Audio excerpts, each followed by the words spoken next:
Today, we have the honor to speak to a two-time Super Bowl champion. Sebastian Vollmer is our guest. Hi, Sebastian. Hi, how are you guys? Yeah, great. We are talking to you, so it's a great day. Can you tell us a little bit more about your past with American football? How did you start playing? You have a past with the Düsseldorf Panthers, so maybe let's tell a little bit about that. Sure. So I'm going to keep it brief because it's a longer story. But yes, I was born and raised in Germany, in Düsseldorf. I started with soccer, probably like any European or German kid, swimming as well. Ended up leaving the soccer club, but concentrating on swimming. And it was a great sport for me. Loved it. Loved the competitiveness. What I didn't enjoy was, I mean, it sounds a little dramatic, but the loneliness, you're by yourself in the water with your thoughts. And, the part I loved was what you put in, you're going to get out, right? You train a lot, you do the right things, and hopefully, it works out. If it doesn't, you probably did something wrong. Obviously, talent and all those things matter too. But again, it's a sport where you try to define yourself. Team sport, now going back to football or going forward to football, there are a lot of Hall of Famers that have never won a Super Bowl, right? So it kind of depends on the team you're with. And I was about 16, maybe 17, I would say. I was at the in school in Neuss, and a friend of mine in a different class asked me if I wanted to try football. I mean, I had some exposure to like NFL Europe. I watched the Rhine Fire in Düsseldorf and those things, but I didn't know much about it. So I went, loved it, but they were in the off-season workouts. So there was no football being taught or played. It was just, they were next to the big stadium. It's called Kleine Kampfbahn, and they were running. There were probably 120 kids, young men. And they were doing different teamwork type of exercises. And I loved it. I mean, and I think the coaches liked me just because I was tall. I was 2 meters, right? 6'8". And back then I was 16 and probably weighed, 225 pounds, something like that. And they were just like, he doesn't know what he's doing, but we can probably do something, right? You can do something with that guy. And I love the sport. But again, so what really triggered it was the team aspect of it, right? Just the again, dramatic, but bleeding for the common goal, right? You put in the sweat and tears, and in the end, you want to win. And I was lucky enough that Düsseldorf was, had great coaches. Like Steffen Breuer was the head coach, and all his supporting staff was extremely engaged, and they were really as professional as you could imagine at that youth level, especially 20 years ago. And none of them were paid, and they all put in, we had trained 3-4 times a week plus the games, and they supplied us with oranges and whatever stuff you need during when tape and all those things. We didn't pay for that, and I'm sure somebody did. I have a feeling a lot of coaches paid for that. Anyway, so I loved it, and it was great. And again, I was tall, I was big, I was strong, didn't really know what I was doing, but I was lucky enough then to play for the German national team and the European All-Star team.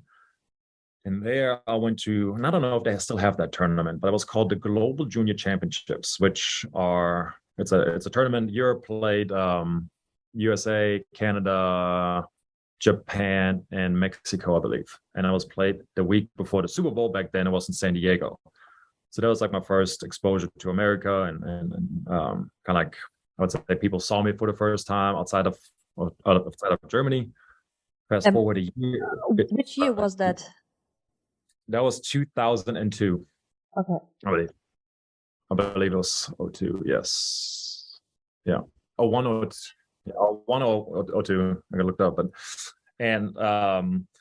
I was then I had one more year, and again the Düsseldorf Panther team was pretty good, and we played in Darmstadt, I believe, against Darmstadt in the German championship game, and there I was, and there were a lot of coaches there, which I didn't realize at that point. And those guys offered me a scholarship while I was playing. I mean, really got 2 weeks before that, I graduated from high school, and there's a Abiball in German, which you enjoy yourself for that night, and it's your drinking age is a little, it's you're young, you can enjoy beer when you're younger, and in Germany you don't have to be 21, so all that worked out well. However, 2 days later, I had that German championship game, and anyways, I had a good game, but like in the third or fourth quarter, I can remember I had some cramps, and it was a hot summer day. But then Some of the coaches came up to me and offered me a scholarship in England, and I had no idea what was happening. A scholarship didn't mean much to me since you're studying, as you know, in Germany is free, so that didn't appeal to me per se. And then, but I just, I don't know, I just didn't have it. Like, it was just more like a surprise, I would say. It wasn't necessarily my goal, but obviously very appreciative. But then turns out that Jeff Reinebold, who was my offensive coordinator at the Team Europe, at the European All-Star team, American, called a bunch of his buddies and said, like, hey, there's this kid, you might want to come see.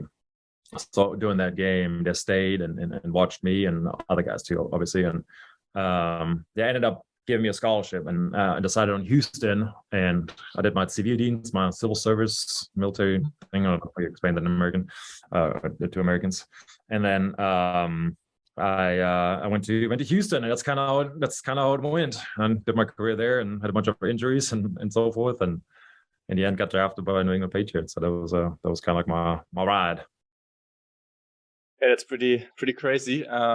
So we also talked about the IPP in this podcast a lot. Also talked to some players and stuff. And so you already said you went to the University of Houston. How difficult was that as a German native moving to the US, like starting up there? It's a lot of people don't know how hard it is actually to make it at a college football team.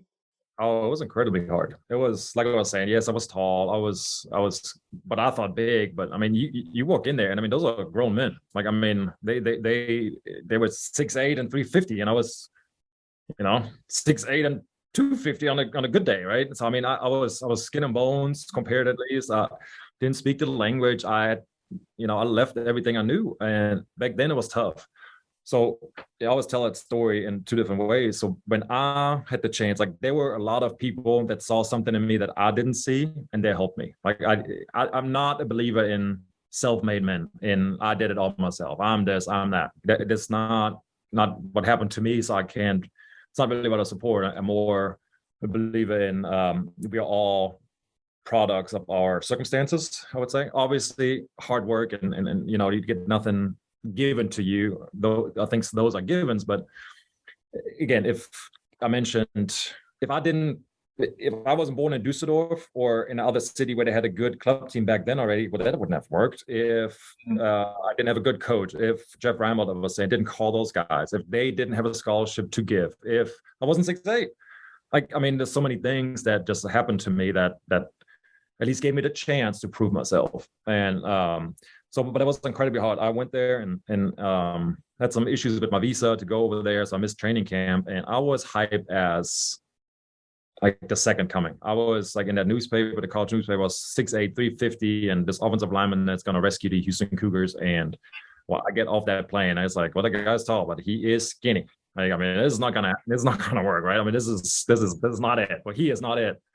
And that was tough. I never really trained before. Right? I was just in Germany. I was good enough. Like, again, I was tall and big, and it worked.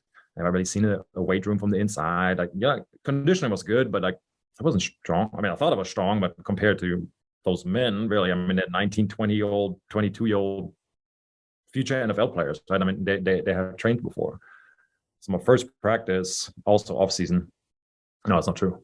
But it was a weight room practice, and I got my butt kicked. I mean, I don't know if they were trying to make a point there, but I was like shaking in a corner for like 45 minutes, like almost blacked out. And, they were running circles around me. I was just like, I don't know if I can handle it.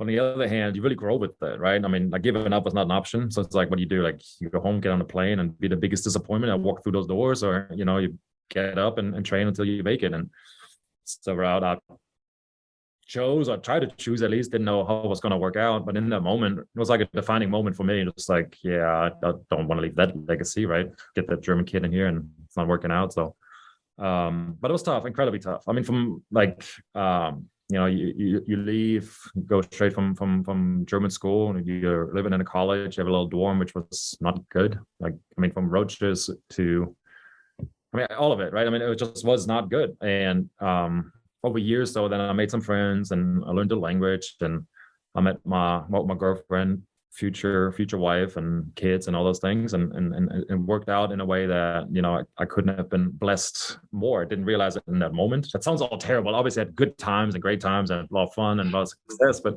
you know, it was a tough road, I would say. But now, sorry, that's a long answer here, but now with the IPP program, with the NFL being behind it, with so many avenues, to be scouted, to be found. We have, you know, the combine, we have the academy in London. We have so many things where from all different nations, players can be found, be trained, be supported, and have a direct path into the NFL. And obviously it has worked. I mean, just take Jakob Johnson, for example. Obviously, you know, he went from the IPP program, had this practice squad, had the practice squad spot, and Bill Belichick, Patriots head coach, decided, you know what, he's so good, I don't need to bury him like in a practice squad somewhere. I make him, you know, an active roster guy, and so he's just one. But there are many more. But it's just one example, and obviously he's a great dude. So anyway, so I think for the future generation, it's still tough. Obviously, it's the hardest, the best football league in the world, and it's an incredibly tough environment. However, the avenues are there. I don't think the European kids are lacking behind the Americans by size, talent, by work effort, by ethic, by let's just say like the outside forces they can control a little bit. Certainly, I think and that's happening now. Well, actually, I'm wearing that shirt. You know, NFL launched a flag football program in school, so I think we're getting younger players involved in the sport. I think that's another first step, or another step to get the grassroots going, to get the younger kids, male and female.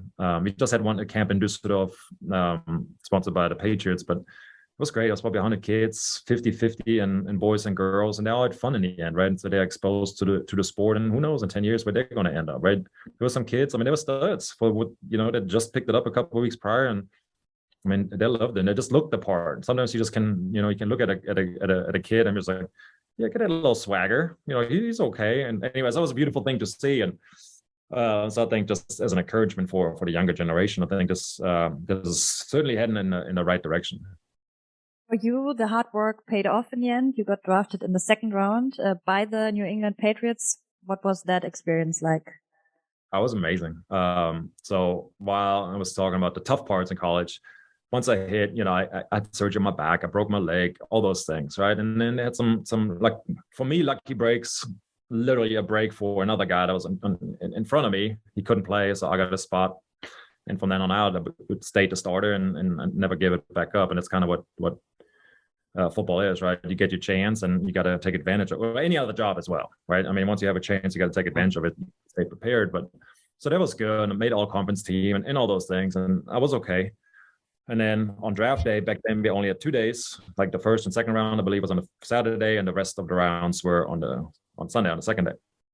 And I told myself, I'm not going to sit in front of the TV, you know, for 8 hours and hope your name is called. I'm just going to do this. Like, well, before that, I'll take it back. So I wasn't invited to the combine, but I had a pro day and my numbers were really good. And I was part of an all-star team, like a game, and I did pretty well there.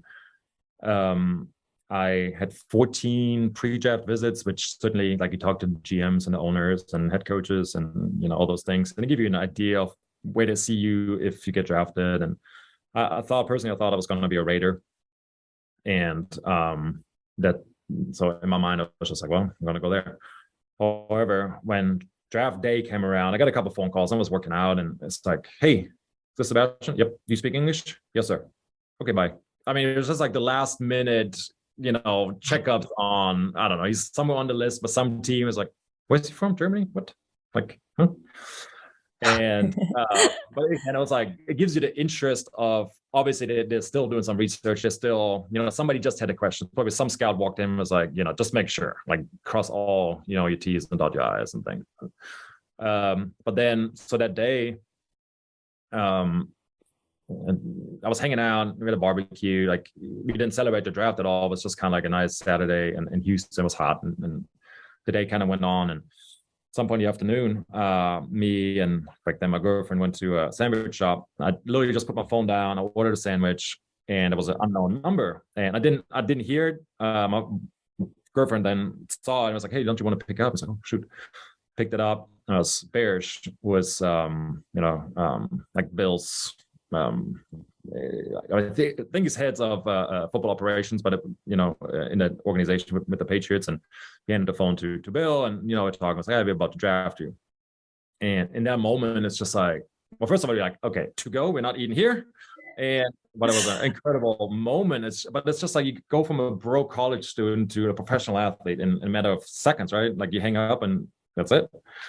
But then you just like, all of America is Houston, and then it's like, okay, I'm going to New England, and of course know who and what the Patriots are, but you might not know where they are, like that they're in Foxborough or who they play, what the division is. Like NFL wasn't really like on my radar back then, at least not to that detail, and it was incredible. Like I remember like calling, obviously like your friends and whoever else sees it on TV, which I to this day have not seen. But then obviously get the phone calls and it's like, okay, let's have a party. And I feel like I'm more of a, I don't know, like I have to process information myself first before I can like go celebrate. And I remember like everybody's coming over on their way, and I make my girlfriend call.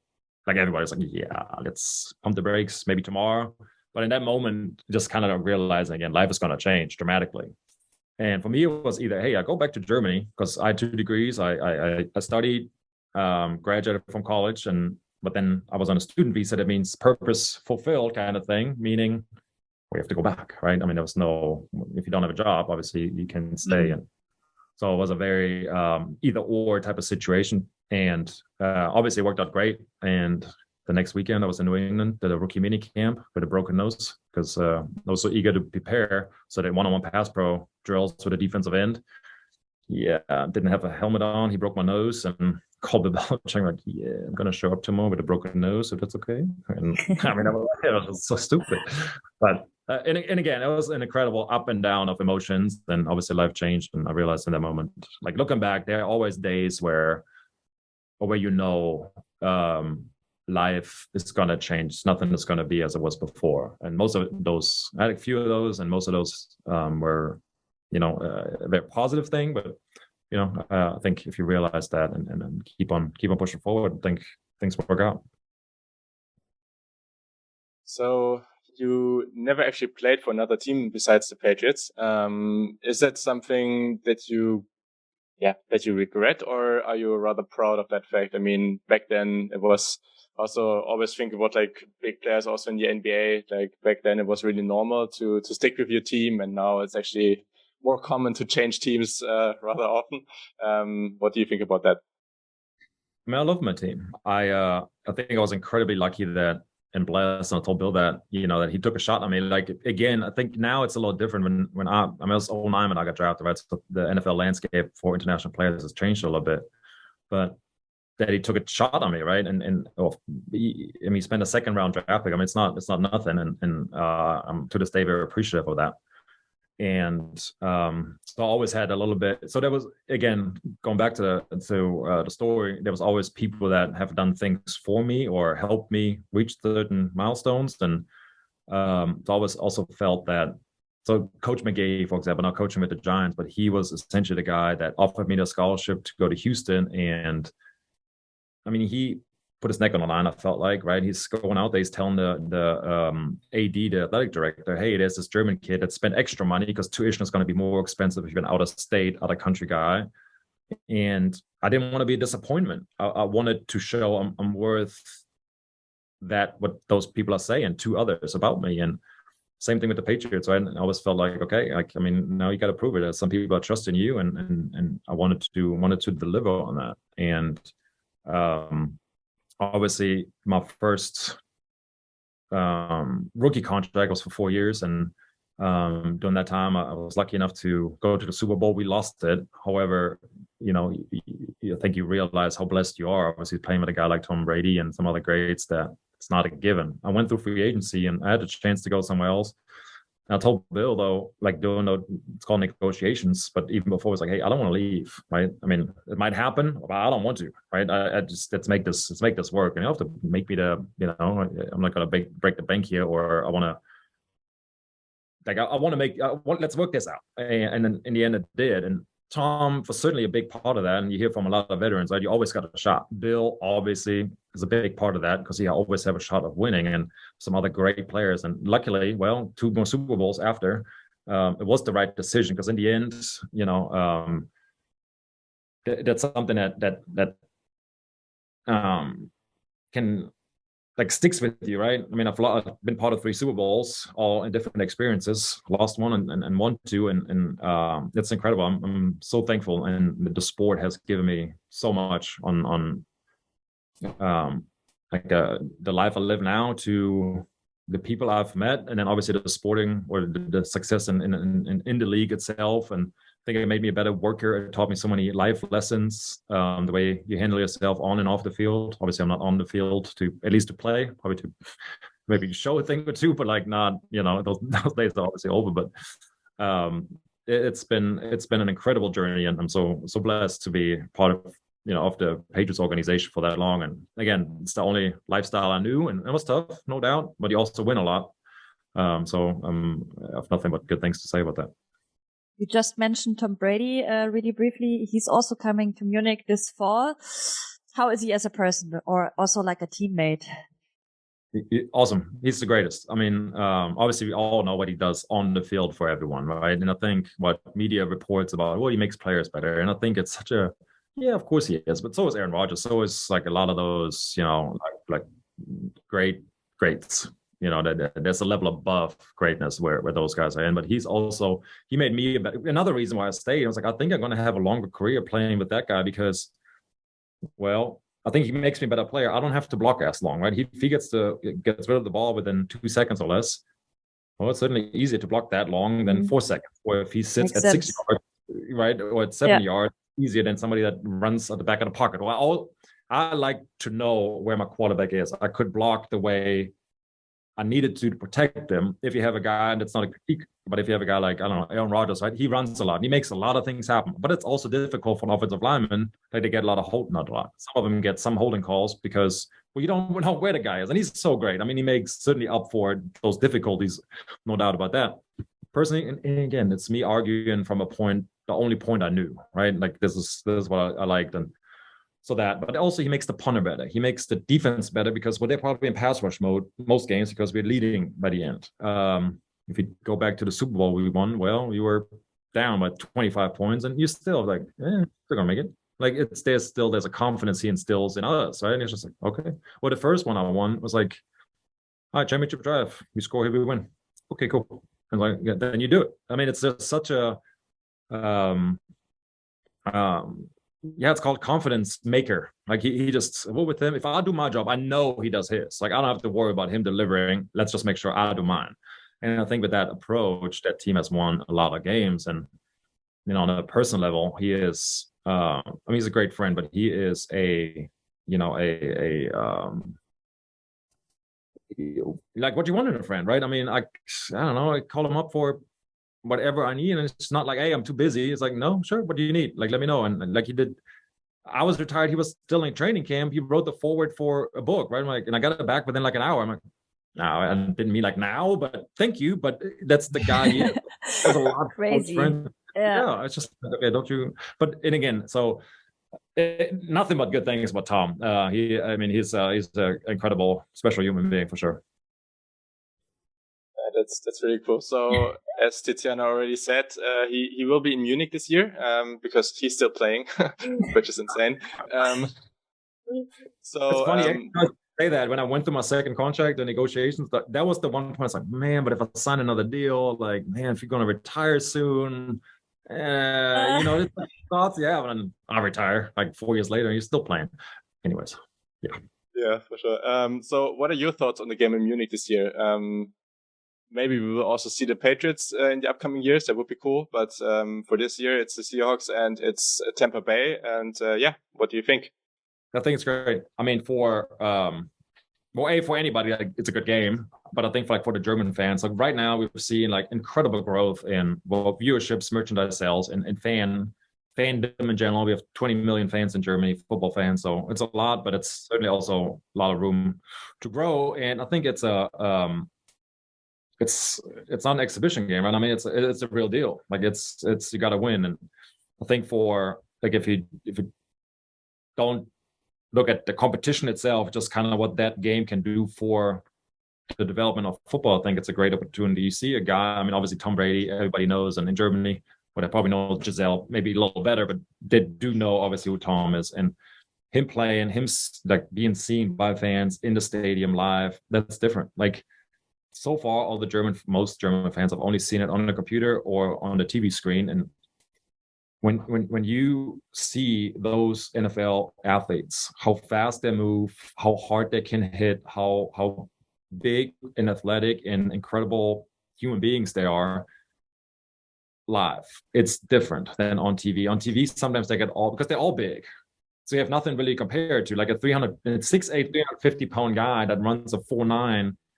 The other guys run that too, so the comparison isn't there. But now if you stand there and you actually see them and you compare them to yourself, it's like, oh, like that's a wide human being. He's still faster than me and still doing a lot of things. So I think that will ignite a new appreciation. Well, not a new, well, yeah, maybe a new appreciation for the sport and what it can do. And then what I love about football is not everybody's going to become a professional athlete that loves the sport. It doesn't happen in America, so it won't happen in Germany. But I don't think that's the goal either. Like, I think some of them will. But what the sport can do compared to other sports, like to me, that Sunday is football, is community, is family, is bringing food, and you watch it at home, or you do tailgating in Munich, or you're going to be there, like I'm going to be there the week before, other teams are going to be there and celebrating with football fans. Then you go to different bars, you have events, you show your face, you do a lot of things. And you show appreciation for the fans that are there, and then hopefully show the sport to other people that have not been exposed to it yet. And so I think it's the next big step in the development of the sport overseas. Obviously, Germany is the fastest growing market, but I think we can still accelerate. Well, we will still accelerate it.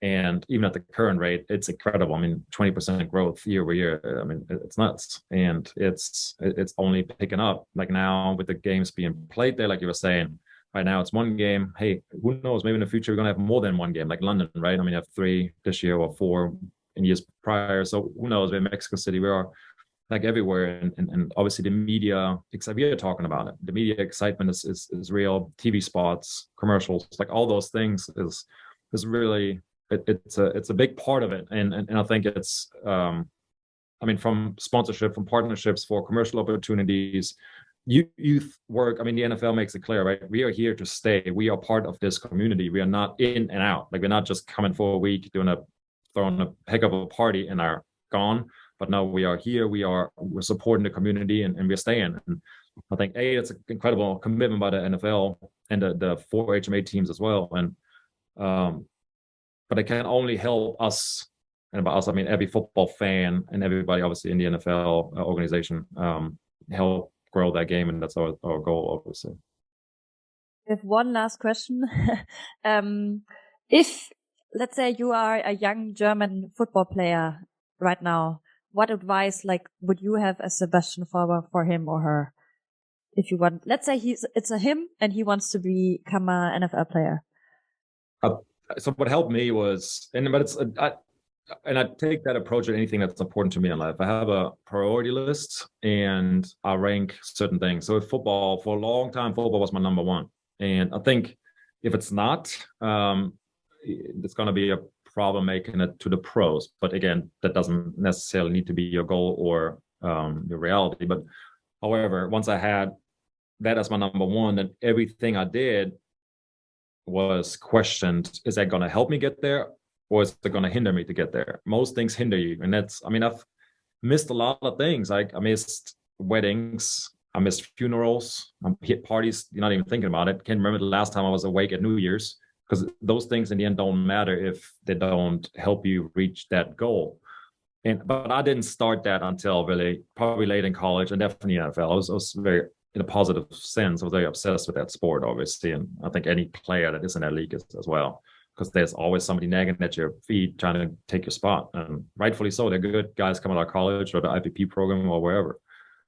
So I think if you're in Germany, find a spot, find a club that's serious. I think there's some good youth work. Any program the NFL is laying out there, from the IPPs, the academies, to those, that type of help. I think it's great. I would, again, the story, it's trying to be funny about like, well, showed up and I wasn't really that big. Well, it's my own fault, right?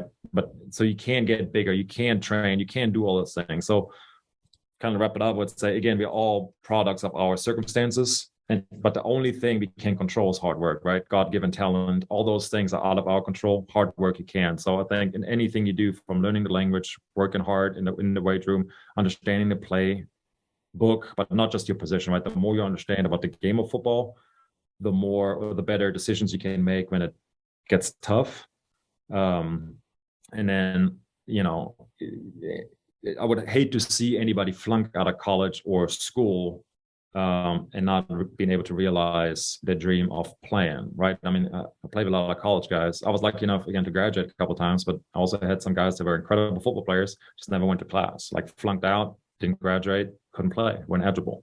So I think that, that's that. In the end, it boils down to hard work. And it doesn't matter if it's football, if it's your job. I mean, you're prepared, right? You had questions laid out, like all those things. I mean, you prepare for if you want to put out a good product, and football is really no different. And I think that's a good life lesson that helped me well. And I wish I realized it a little sooner, but in the end, right, leave no stone unturned. Wow, thank you so much. That was so much fun. If you guys want to know more about Sebastian's career, then check out his books. You wrote 2 books, right? That's right. That's right. But check them out. And thank you so much for being on the show. Thank you so much. Thanks for having me.